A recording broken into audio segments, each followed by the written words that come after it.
Welcome people, welcome to our online audience. I think we've got more people online than in the room today, perhaps not surprising. So thank you for those of you who struggled through the heat to get here today. My name is Tina Fawcett. I am the convener of the Oxford Energy Network. Before I introduce today's speaker, I'm just going to tell you about a couple of upcoming events. Well, actually, even before I do that, there's a bunch of mugs of water, cold water at the back. If anybody needs a cold drink, please go and help yourself.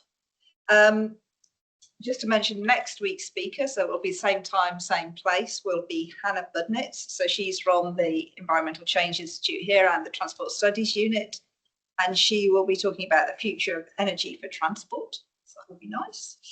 And then to mention that our annual big sort of Oxford Energy Community event, the Oxford Energy Day, is going to be on the 17th of September this year.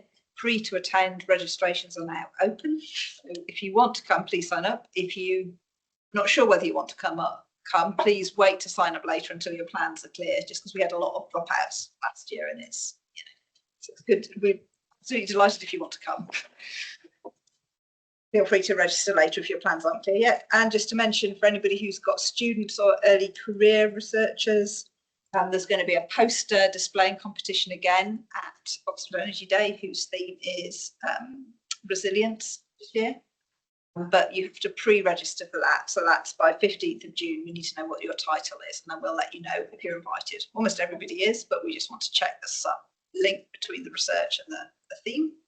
Okay, on to today's speaker. So we're very delighted to introduce Andy Ewell, who's come all the way from Lancaster, which is a long way to come.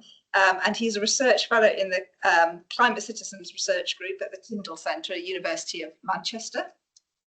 He does work on public policy and stakeholder engagement in making decisions around designing and implementing policy related to climate change. And the work he's going to talk to us now is done as part of the Energy Demand Research Centre, where he leads work on understanding the social acceptability of energy demand reduction. So, delighted to hear from you. Thank you, Andy. Very much. Yeah, thank you, Tina. It's a pleasure to be here. Thank you for coming and not being by a river. Probably I would be. So yeah, I'm going to talk about the social mandate for reducing energy demand. I'm going to give you a little bit of context first to say kind of why we're looking at this, where it's come from. Move to some of our headline results, a bit about the process I've got there, and then wrap up with some needs for energy policy. This work.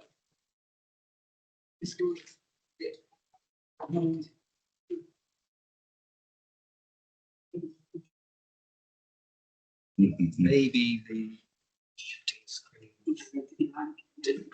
Okay, bear with us. Technical tricksiness. Back in a moment. Few moments. Once you click on the screen, then it'll. You can do it that way.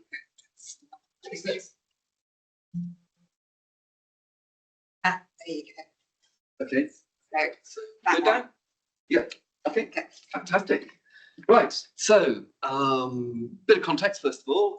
As Tina said, I'm a research fellow in the Climate Citizens Research Group, which looks at how we can meaningfully involve people in the transition to a low carbon economy. And a lot of that is about finding ways to enable people to develop informed opinions on energy policy and have those opinions heard.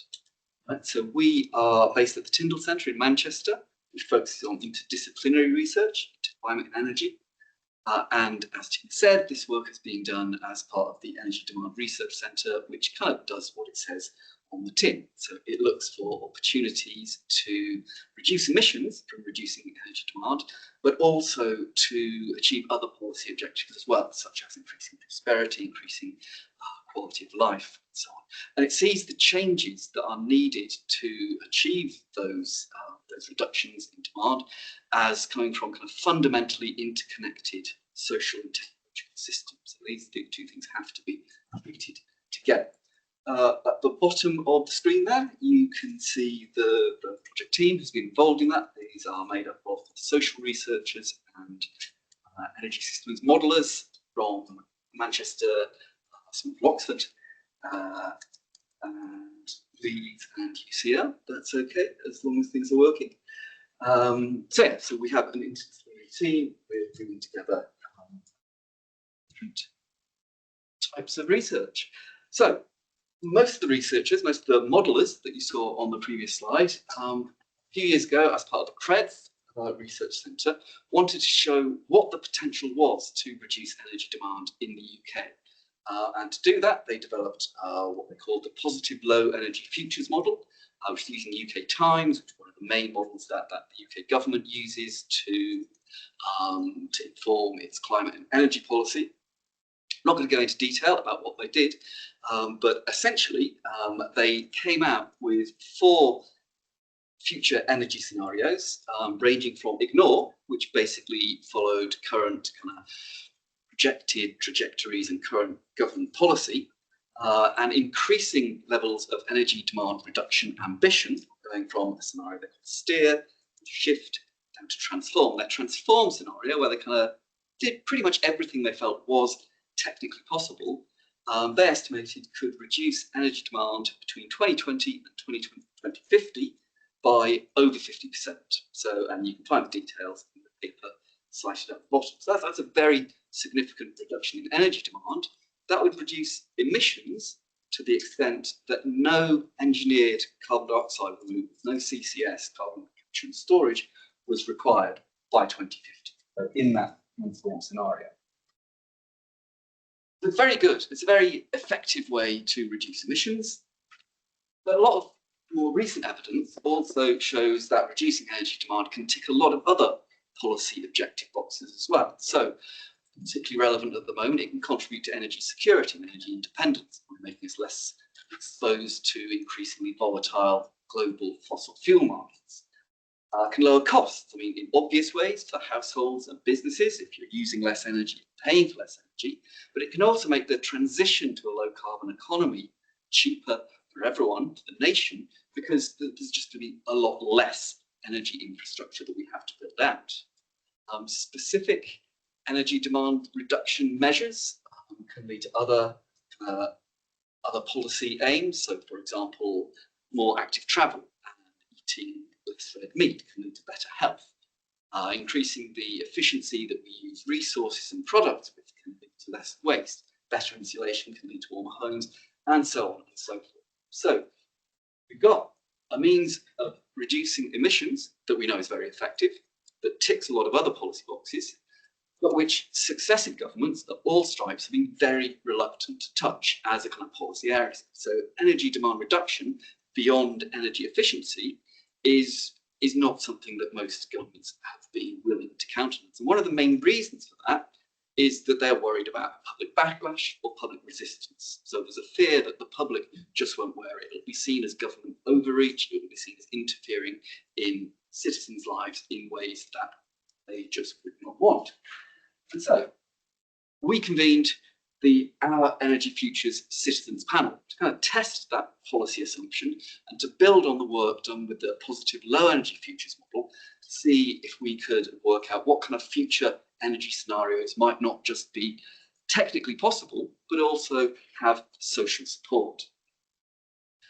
So we started by recruiting 40 people through a process called sortition, which is basically a kind of civic lottery guarantee that will enable us to ensure that our mini public is reflective of the wider UK public. So according to all the standard demographic indicators, age, disability, gender, ethnicity and so on, but also in terms of their level of concern about climate change, whether they lived in rural or urban areas, and what their political leaning. I said that this was a deliberative mini public. That's what citizens' panels, juries, assemblies, and so on are often called. The mini public bit is because they're a miniature version of the wider population. The deliberative bit involves going through kind of 3 very distinct steps that make this different from other kinds of social research. So firstly, there's always a learning phase. So experts in the field will put quality evidence to panel members. And they will then have the opportunity to question, to probe, to test, and to challenge that. Because make no mistake, panel members do not take any information as read or for granted just because it's been given by an expert. So they have a kind of balanced set of high quality information to base their considerations on. They then go through a phase of deliberation where they're guided through structured conversations by trained facilitators seeking to answer specific questions that are posed to them. In this case, that mostly was looking at, generally speaking, the kind of changes under various themes, which we'll come to in a bit, which might be made, the kind of motivations that people would have to make some of those changes, like what's good about it, the kind of things that might be barriers to making these changes, what's bad about it, what might dissuade people, and most importantly, maybe, what the conditions are that would underpin public support for taking these actions. So what would need to be put in place in order for people to make these changes? So this process is very much not focused at an individual level, saying, what kind of change could you make in your life as an individual, but rather looking at systemic change. So what would need to change in order for you to make different choices? Climate assemblies or deliberative mini-publics like this have been increasingly used over the past decade or so for lots of sort of knotty and politically controversial policy issues. Climate change has been one area that's particularly benefited from this, so it's seen as a very reputable way of gathering public opinion and gathering public views on controversial policy areas. There's been around 30 climate assemblies in the UK, including one at UK government level, one at Scottish level, around 220 in Europe, including 20 national level ones. What we did here, though, which was different to these, was firstly having this kind of clear focus on holistic demand side responses, and secondly, on combining citizen deliberation with energy system modelling. So we not only kind of got this very clear steer from the public about what sorts of things they would support under what conditions, but we were able to quantify that to develop future energy pathways that, as I said, are not just technically possible, but also have a social mandate. So in the final whole system model, whole system scenario that we generated, we saw energy use in the UK falling by 37% by between 2025 and 2050, and that reduced greenhouse gas emissions by around 82% on the same time scale.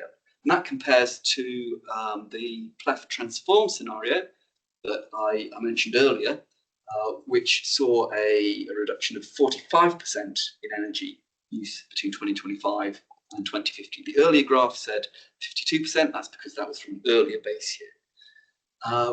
Of our panel of citizens, 58% in the end thought that was about right in terms of energy demand reduction.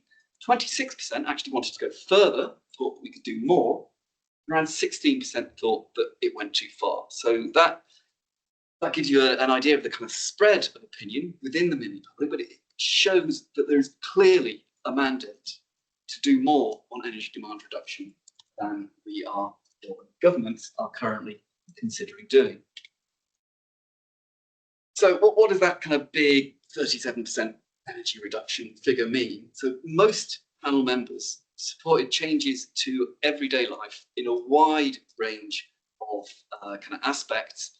I'm not going to go through all of these now, but I'll pick out through a few of them. But all of this support was based on the conditions that they identified being met. So this is not unconditional support. This is not saying, yeah, we just want to do this.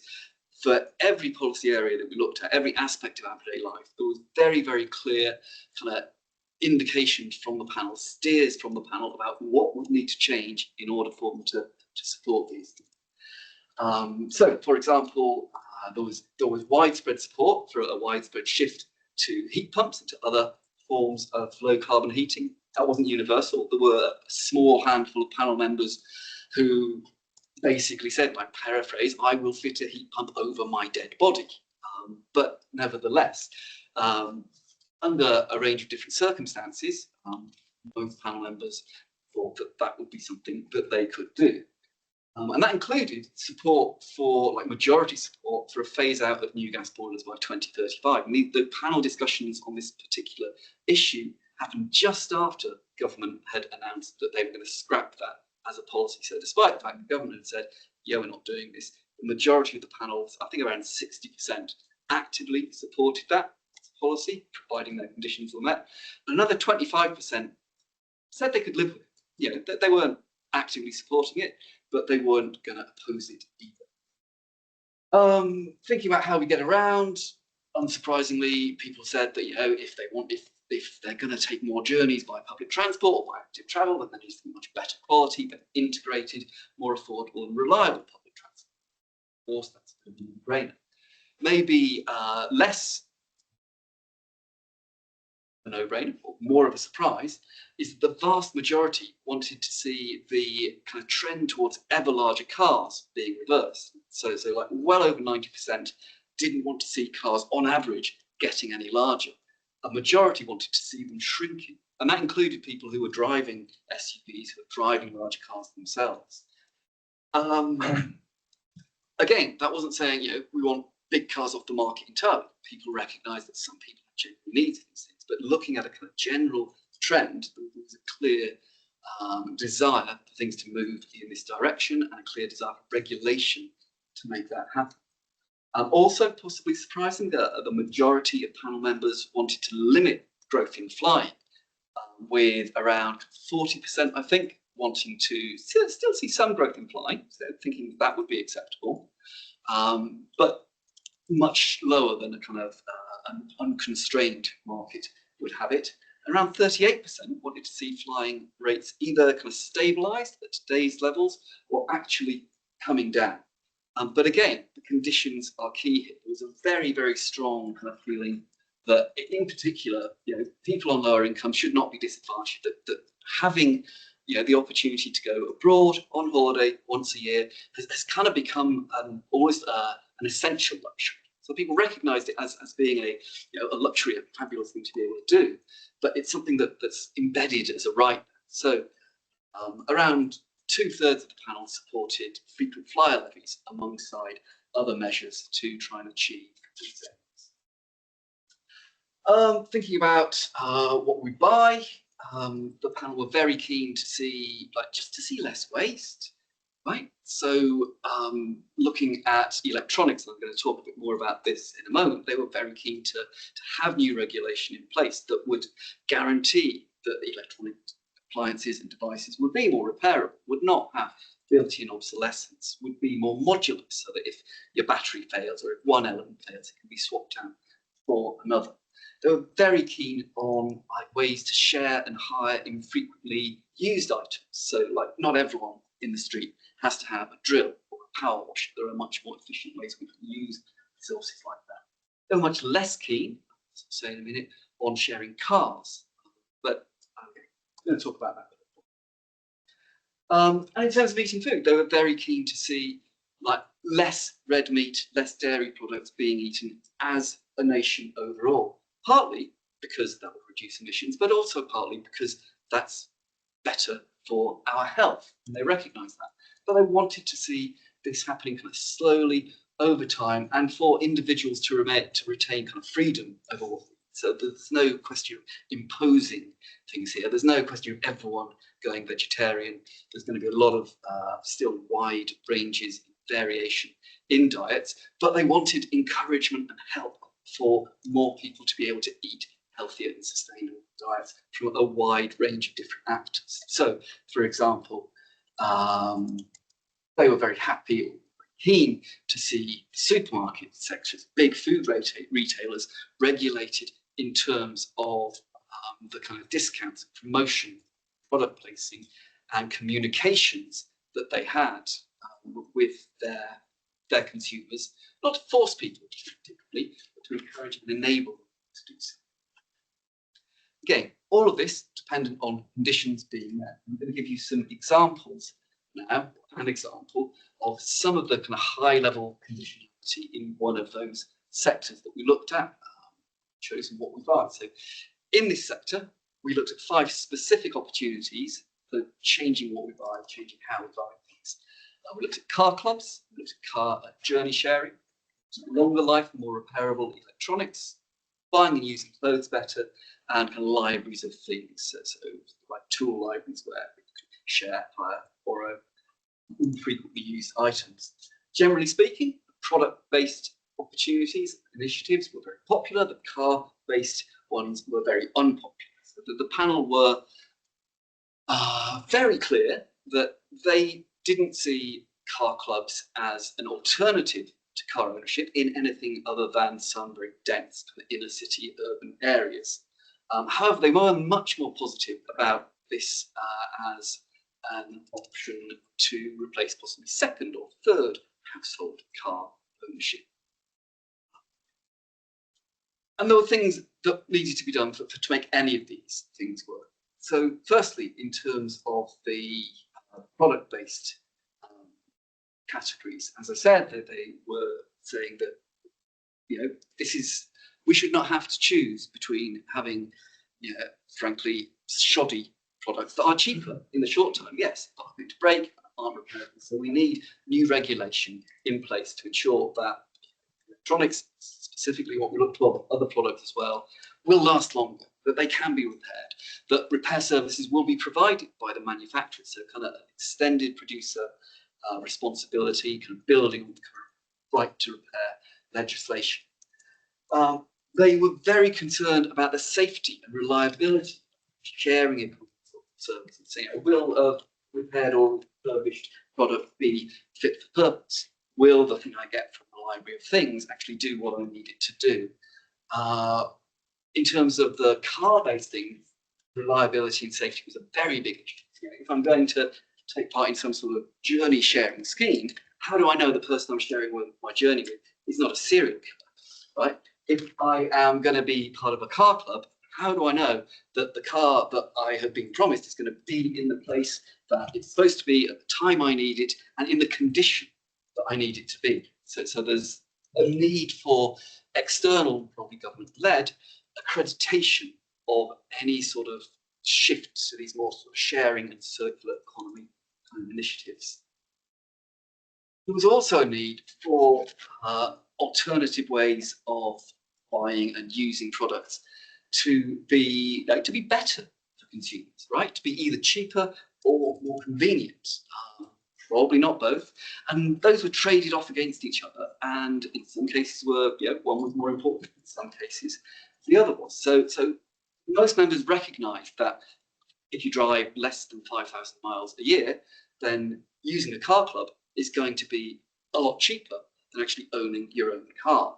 But that saving in terms of money just didn't make up for what they perceived as the drop in convenience and the drop in the sense of independence and control and freedom that we get from car ownership. So a need for kind of convenience and cost to be in some way better for the consumer. Those are all things that could be done by government, by industry, in terms of different business models, in terms of regulation. They also recognise the need to build trust and respect and community spirit, especially around these, around all of these kind of opportunities, because they involve kind of interacting with and connecting with communities and peoples that are not, by definition, kind of within your normal social circle. And this was seen as kind of both a barrier, people being unwilling to kind of trust other people, but also as a benefit, as a motivation, because there was a sense that that these kind of things to reduce energy demand could build a sense of community that a lot of people feel is lacking or has been decreasing. These are all seen as alternatives. They would need to become the expected, right, to become mainstream. And there's obviously a bit of a chicken and egg thing there between kind of take up and like what is being offered by the third sector, by industry, how it's promoted by government. But we did have like feedback from some of the panel members who have been, for example, to Barcelona, to other places where clubs, for example, are the norm. They're just what people did. It's not impossible to do this. It's a case of kind of shifting social norms, social expectations, and how to do it. They felt that a really good way to do this would be to kind of leverage the existing institutions that people already are part of. schools, universities, workplaces, clubs, and so on, that could kind of initiate or connect to or promote these kind of changes. So that's one example of the kind of conditionality is kind of underpinning people's willingness to support making changes to their everyday lives, doing things differently to reduce it. This is kind of how we got there. This diagram is horrible. Don't worry about it. It's a work in progress. It's virtually incomprehensible at the moment. All I want you to get from this is that we went through a 5-stage deliberative modelling process. I'm going to talk you through those 5 stages now, and hopefully it will make a lot more sense by reading them. Actually, that's a bit of a lie. It was so it's a 5-stage deliberative modelling process, but we started with stage 0, which was introduction for the panel to the issues we were going to be discussing overall. So I think I mentioned that we worked with the panel over 2 years. That 2 years was split into 8 thematic blocks of meetings with the panel. So the first block, stage 0, the introduction, where we basically gave the panel the kind of basics that they would need to know around climate science, carbon targets and budgets, like energy system models and what they are and what scenarios are. The PLEF model in particular, the key sectors we're going to be looking at, what we eat, buy, how we heat our homes, how we get around, and also the deliberative process and the focus of the panel. So giving them a kind of solid grounding in what we were going to be looking at with them over the next 2 years and giving them the opportunity to explore that, to work through some of their kind of hopes, their fears, their concerns, and to ask us questions, lots and lots of questions, and for them to meet the team so that they kind of interact with all the modelers. So at that point, stage 1, then 5-stage process, was to have sector-specific blocks of meetings looking at the 4 sectors. So we buy, how we get around, we eat, how we heat our homes.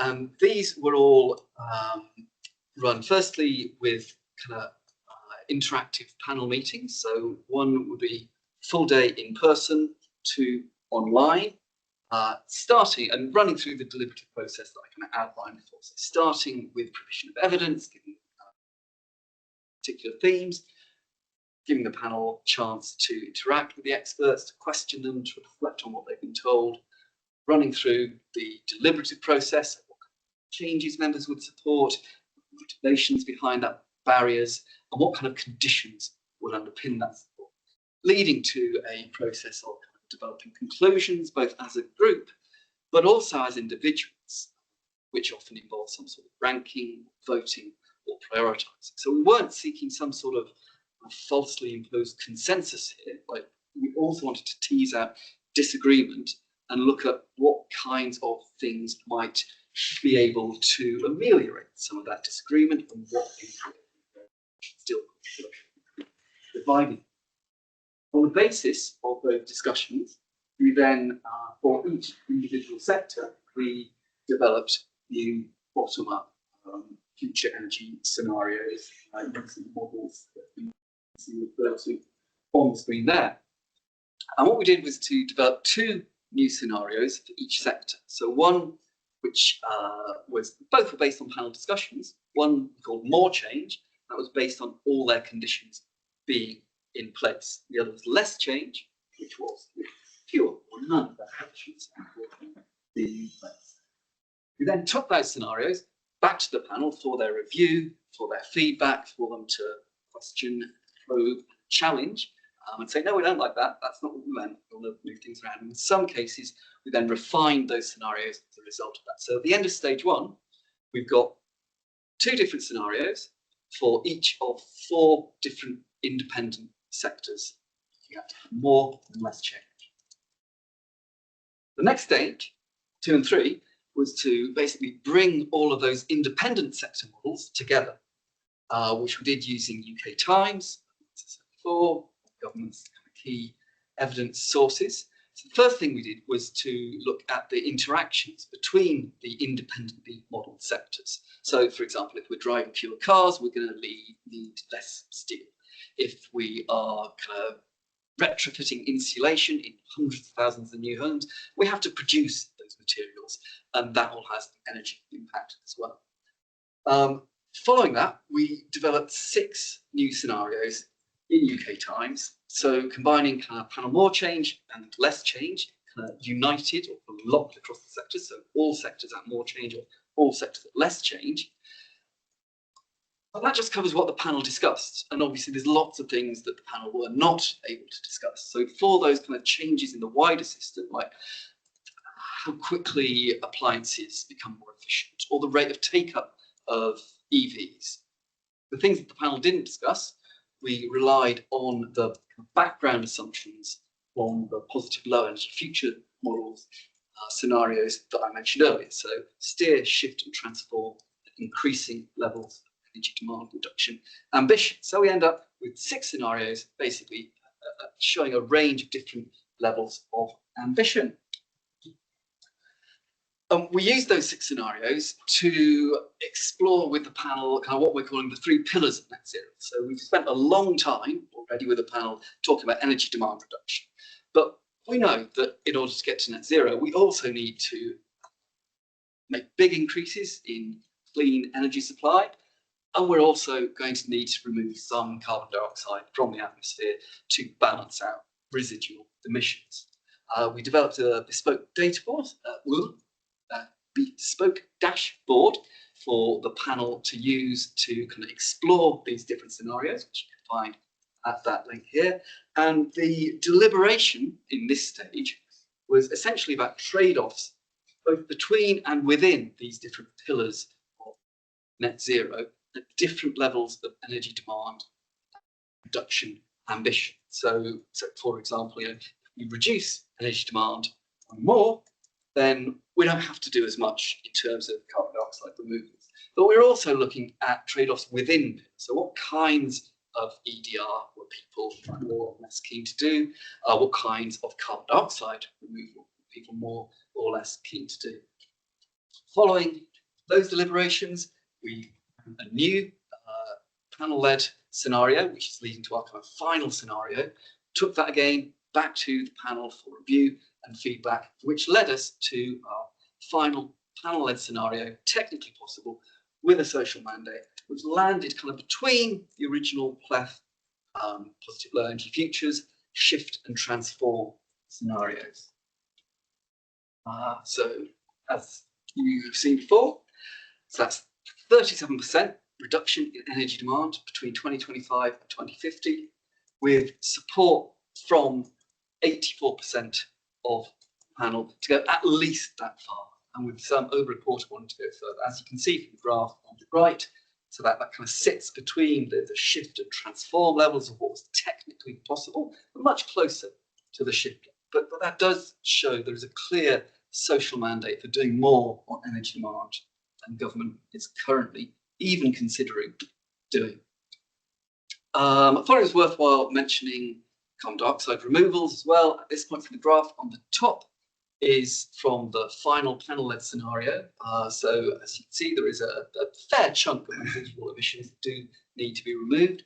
The panel were very clear that they accepted the need for some engineered removals, but they didn't want to rely on that because at the moment there's a lot of uncertainty around the actual possibility for scaling up to the extent needed. It's very expensive, and so they wanted to see much more focus on land-based removals. So you can see that the majority of removals being done in this scenario are through land-based solutions. There is also kind of a fair chunk of BECCS, bioenergy, carbon capture and storage as well. Graph at the bottom was from the scenario, like of the 6 scenarios that I mentioned, the one where least is done on energy demand reduction. So there's a chunk of land-based solution there, an awful lot of BECCS, and also a very considerable amount of direct air capture, which the panel were keen to avoid. So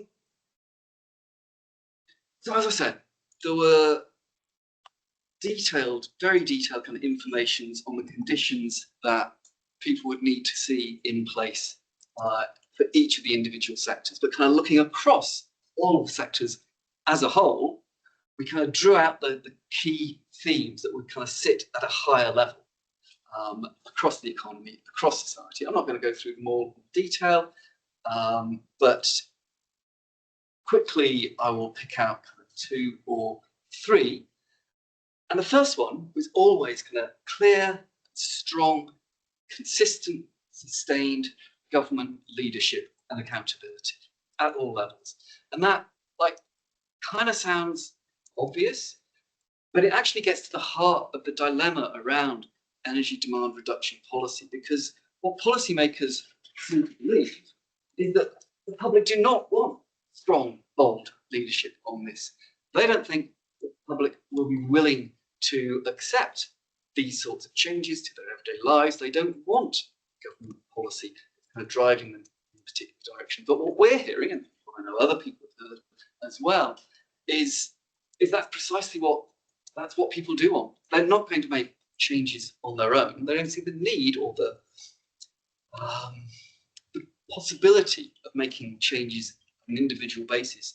There needs to be strong government policy and support to drive this, and people are willing to do that as long as, moving to the second one, there is much more kind of transparency about what government wants to achieve, why it wants to achieve it, how it will benefit people, who the winners and losers will be, how those losses can be mitigated.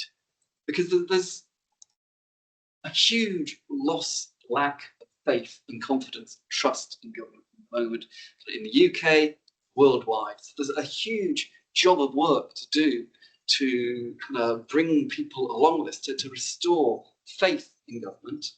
One way that can be done is through greater transparency, but another is increasing public engagement, increasing public involvement, or improving, not just increasing, but improving public involvement in decision making.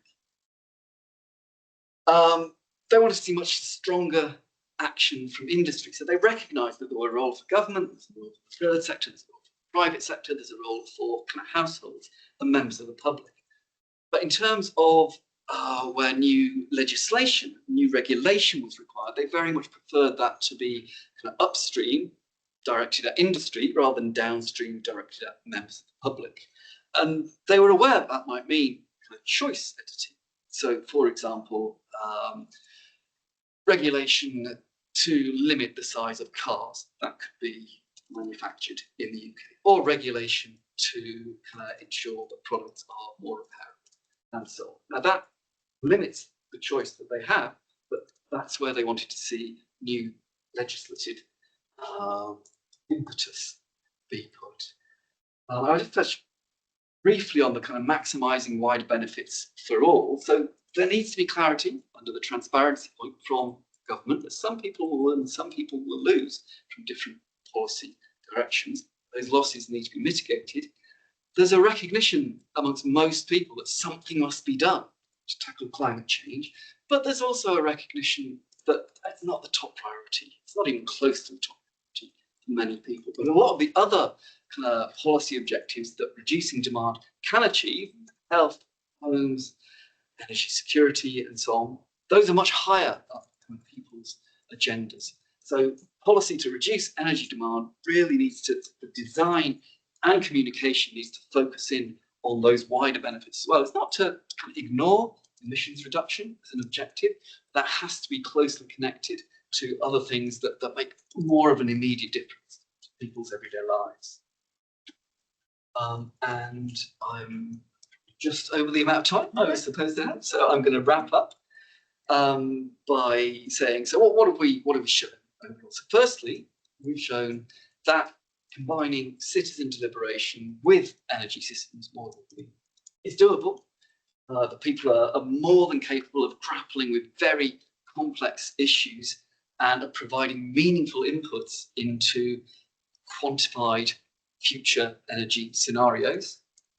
We've shown that there is, or can be, a social mandate for an increased policy focus on demand reduction as part of the climate strategy, but also as part of a range of other strategies, health, well-being, housing, and so on. So spreads way beyond climate, as it were, and that social mandate can be quantified. We show that support for any individual policy is conditional on government leadership and on how that policy is designed, what it's intended to do, how it's developed in terms of the engagement with publics to get a much more detailed and nuanced understanding of what motivates or prevent people from supporting, engaging with these changes. And also that this sort of research, deliberative research, can provide really rich, detailed, textured data on the conditionality that would underpin that support, which will help policymakers when they're kind of working in areas like this that require very careful handling, where there's a lot of controversy, feeling from high, where a process like this can help us to see the way forward, a way. QR code there to find out more. I think you'll have these slides later.